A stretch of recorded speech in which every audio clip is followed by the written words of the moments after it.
What is author marketing mastery through optimization, you ask? I'm going to tell you. It's the best way for us authors to make a living selling our books. Are you tired of hearing gurus tell you your book is only good enough to be a lead magnet for services? Are you tired of feeling like you have to be a slave to social media and then frustrated when that time doesn't actually help you sell books? I was too, until I found Ammo. Ammo is the only program that reliably produces results, and it works for anyone. Is it hard work? You bet. Do you have to overcome some of your own prejudices to make Ammo work for you? Absolutely. But rather than being another program that rah-rah shish-goom-bahs tries to get you emotionally excited only to offer unclear methods, Ammo shows you how to design profitable ads step by step through a unique, never-before-tested formula. The founder, Steve Piper, is a data-loving, formula-driven author who escaped the kingdom of Amazon to build a platform for himself where he sold directly to his readers and built a loyal following. With Ammo, you know who's reading your books, how to contact them, and what they want to read next. If you've always been frustrated with Amazon's wall of mystery, of not knowing who's reading your books, of losing 50 to 70% of the hard-earned money you make through book sales, Ammo solves all of those problems by putting you in the driver's seat and showing you how to fulfill your books directly to your readerships. Click the link in the show notes to learn more. Today, I'm going to go a little bit shorter than the past few weeks, but don't confuse that with being any less rich. What I want to talk to you about is the state of perception that we get into when we market our books. I've been talking a lot about positivity and the law of attraction and the power that is in your belief that you are a good book marketer. And all of that is true. And I want to illustrate that by saying I was unaware that my very best month of book marketing ever happened to come in what Steve Piper has now said is the slowest month he's ever seen for Facebook. This is TRBM, a podcast for authors who are serious about earning a full-time living selling books to readers. I'm the host, Jody J. Sperling, and each episode I'll share with you practical tips on marketing and selling your books. And I won't hold anything back. Sometimes I fail. Every time I do, you'll know it. Sometimes I succeed. And when I do, I'll give you my step-by-step replay so you can succeed too. Thanks for listening.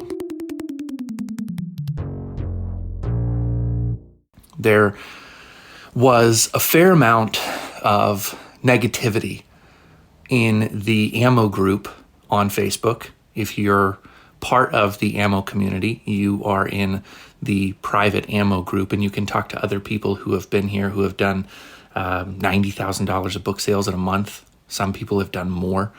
Large amounts of money have been made through Ammo.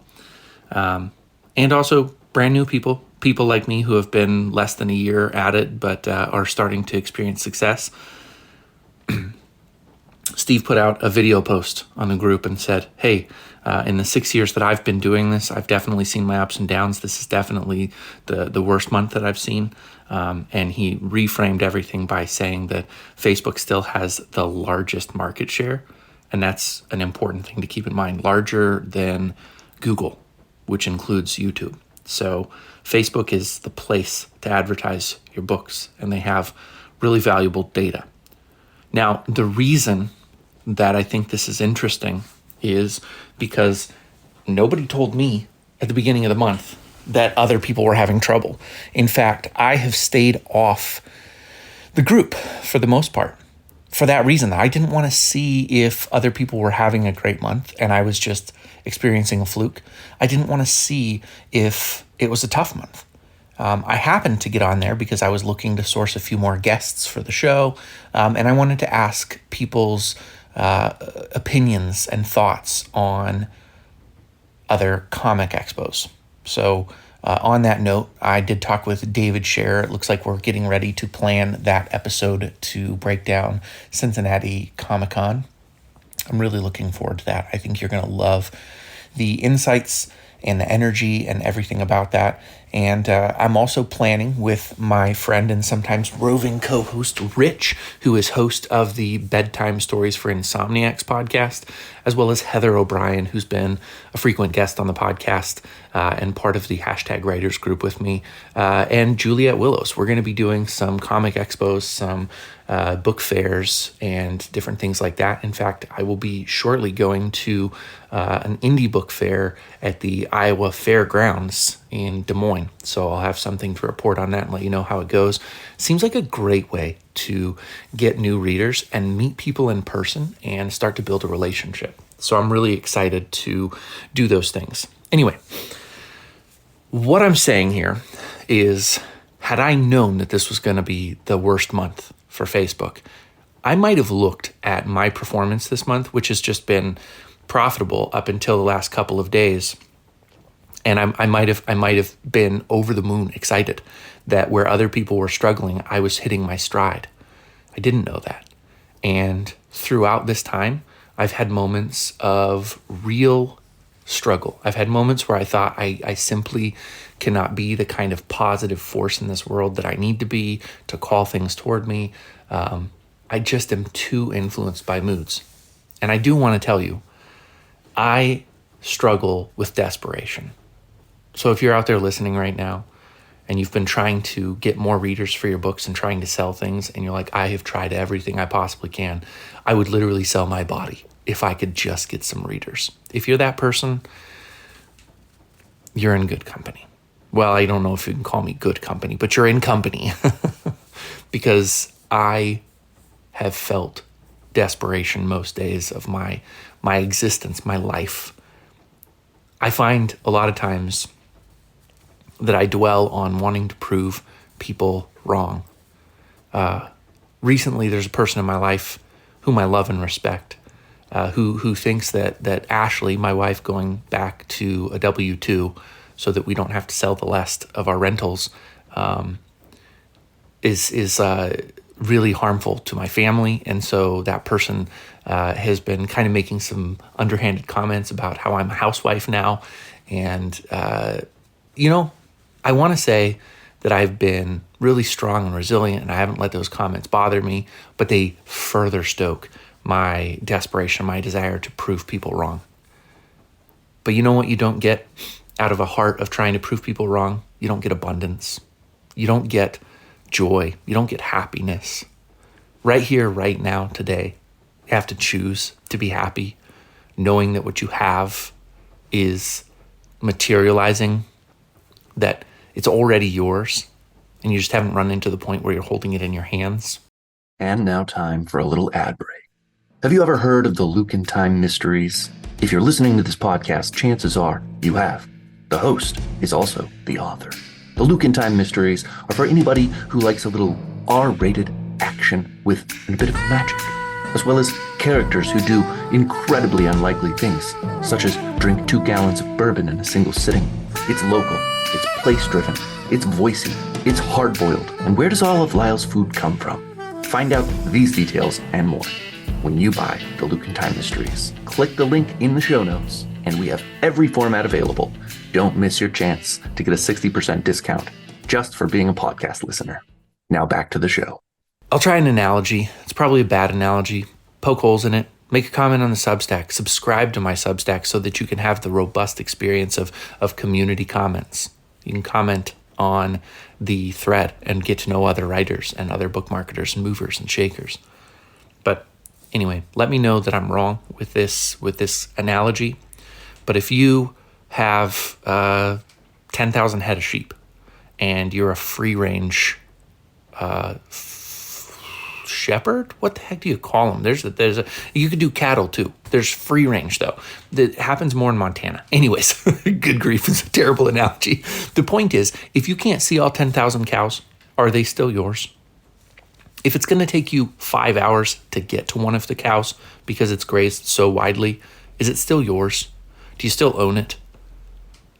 So just because you can't see something, just because you don't possess it at that moment, doesn't mean it's not yours.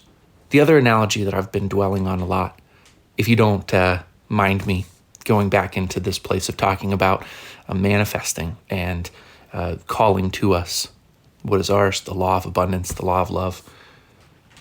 If you've ever heard of a Choose Your Own Adventure book, they have these. I was told by my friend Shane, who reads my early drafts and helps me to get them in better shape, that they have basically like a computerized version of a novel that is like a choose your own adventure on steroids type of thing that can take like days and days and days and days to play.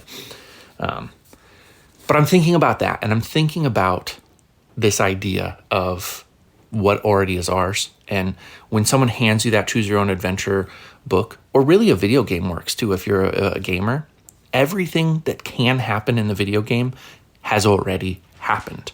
You can't do something in a video game that wasn't programmed to be possible. So every single possibility has already happened, and you're just choosing the adventure that you get to each thing.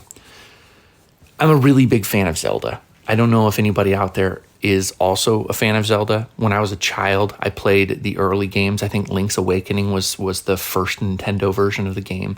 I've played all the Zelda games as far as I know. Well, no. I mean, there's some 3D ones between the Nintendo 64 and the Nintendo Switch that I didn't play. I didn't have those consoles, and I wasn't in a time in my life where I was playing a lot of Nintendo. My kids have the Switch, so I've played the new games on Switch. They're very fun.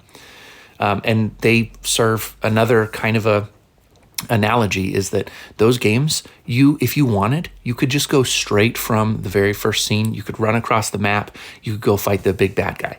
I'm sure that there are people who have even beaten the game just doing that. Or you can go and explore, and you can collect apples, and you can trade apples in for rupees, and you can get very, very rich. And you can get all of the different items in the game. You can get items in different orders. You can do things however you want. It's called an open world.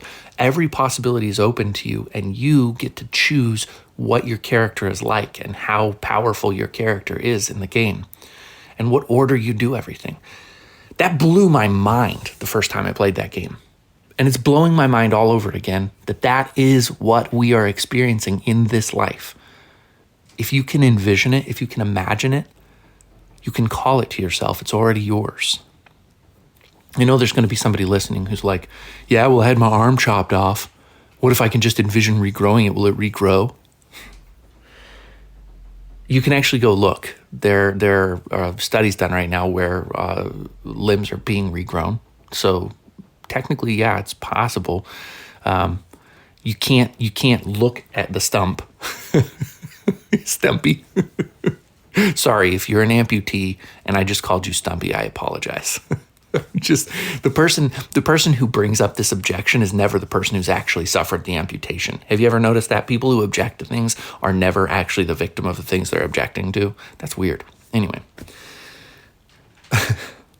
you could put yourself in a situation where you actually found the doctor, the researcher, the scientist who's doing the groundbreaking work, and you could end up being a test subject and have your limb regrown. See, there's a way that everything happens. Then there's going to be another person who's going to argue and be like, well, I can't be the president of the United States of America because I'm not a U.S. citizen. Or I can't. Sure. Right now, in the world we live in, I'm sure you can find objections that you can't do. And I am not responsible to tell you how to make those things happen. But when John F. Kennedy ran for president, no Catholic had ever been the president of the United States of America. And they said it couldn't happen. When the first person, I can't remember his name, he's so frequently cited, it's almost like cliched now, but ran a 4-minute mile. Before that, a sub 4-minute mile, I should say, they said it couldn't be done. Landing on the moon, they said it couldn't be done. Whatever you think can't be done hasn't been done yet. But if you really want to, you can do it. You can call it into existence. I think this is really an important time for us to understand that we can do amazing things and that sometimes ignorance could be our friend. So bringing it all the way back to the point of this episode. I didn't know this month was a real dismal month for book sales and for people in general on Facebook advertising. I had no clue. I don't know what next month is going to bring. But I do know that I had my best month ever, that I was able to increase my budget to $101 a day and hang in there and be profitable for quite a while. And I even still am in a position where it makes more sense to keep spending $100 than to back my budget off. It has everything to do with discovering the power of being positive and believing in good things. Have I done well every day? No. I had almost a whole week. 4 days where, I spiraled. I had some bad moments this last month, but got back up, dusted myself off, made the choice. Can't deny the evidence. Can't deny what's going on. Can't turn away now. Yes, I'm ashamed. Yes, I'm embarrassed. Yes, I've done some stupid stuff. If you're just new to this podcast, I drank too much for a few days. And if you're new to this podcast, I've done several episodes where I've talked about my drinking. I've never had a particularly healthy relationship with alcohol. And I guess I can report for those of you who like milestones that I am still sober. I have not had any alcohol. I discussed with my wife last night that there is a potential world in which I drink a beer with a friend if I'm invited to drink a beer with a friend, but that if I drink even more than one beer, that's a failed experiment. I haven't decided whether I'm going to do that or not. There's a friend here in town who has texted me a couple times about beers, and I'm like, if I don't drink, then I won't hang out with him and blah, blah, blah, blah, blah, Sometimes you got to graduate friends. I don't know. That's another episode entirely. But for those of you who are curious, still on the horse, metaphorically speaking, still walking the line, metaphorically speaking. And that's what I've got for you, my friends, my listeners, my fellow authors, my fellow book marketers. That is what I have got for you today. You've got a choice. You have a choice to look at the statistics and say, oh, it's the worst month ever. Woe is me, I can't do this. Everything always goes wrong for me. Or you can say, I'm going to sell a lot of books today and get yourself into a feeling state where you can really experience the feeling of selling a lot of books today.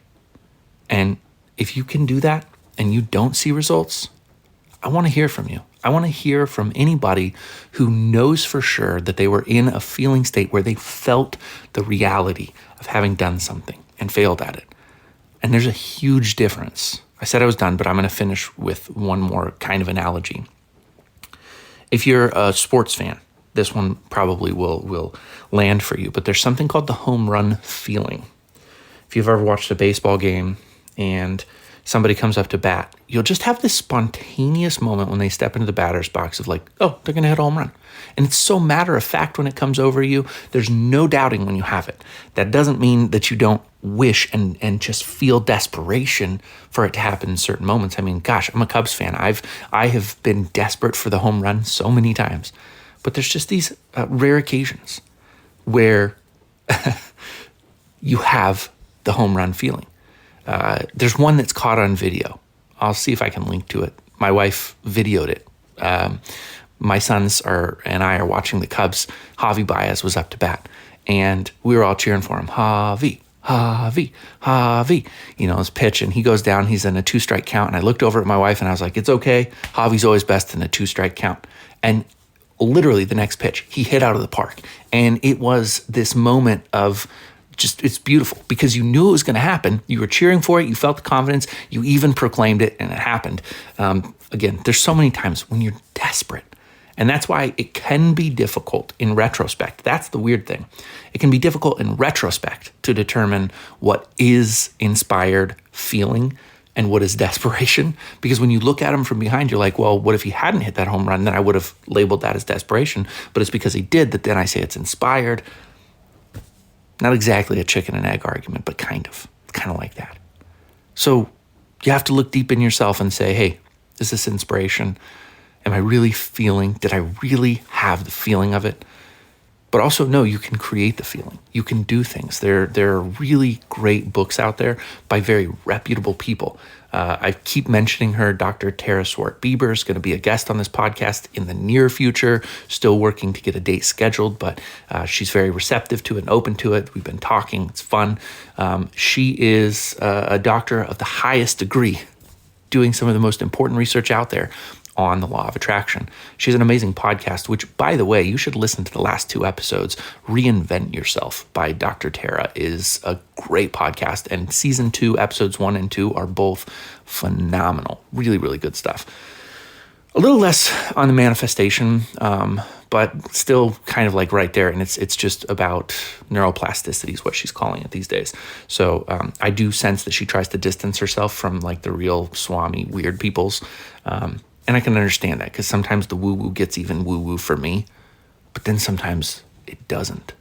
I'm not rambling, but I'm pretty dang close. Let's call it. Let's call it right here. Go out, sell some books, be amazing because you are. You heard it from me. If you haven't heard it from anybody else recently, you are amazing. I'm just going to call out a couple of people. No. I was literally going to just randomly name somebody like Bob Johnson. You know, Bob, if you're listening right now, you're awesome. See there, I did it. Let's see. Can anybody else coming up to top of mind? No. Bob Johnson, if you're listening, I really admire the work that you're doing. Keep it up. Also, subscribe to the Substack, Bob, and leave a comment that you were, in fact, listening to this episode. And now I've really done it. Nobody's listening to the podcast anymore. We'll see you next week.